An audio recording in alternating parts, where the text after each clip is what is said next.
نوابیت کی بیماری. نوابیت اپنا کام خود کرنا بھی سنت ہے.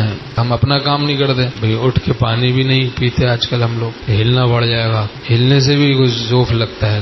اللہ رحم کرے. ایسا معلوم ہوتا ہے اپنا کام خود کرنا چاہیے. کبھی اپنے برتن دھو لیں، اپنی چپلیں پلنگ کے نیچے سے نکال لیں. بھائی پلنگ کے نیچے سے جوتے نہیں نکال سکتے، اپنے چپلیں نہیں نکل رہی، بیوی نکالے گی تو بس پہنیں گے، ورنہ ایسی کی تیسی. پانی نہیں پیتے، رات کا وقت ہے بھائی، اگر ہمیں نیند آ رہی ہے تو گھر والوں کو بھی نیند آ رہی ہے، اٹھ کے پی لیں پانی. کیا ہے؟ تو ایسی نوابیت سے بچنا چاہیے.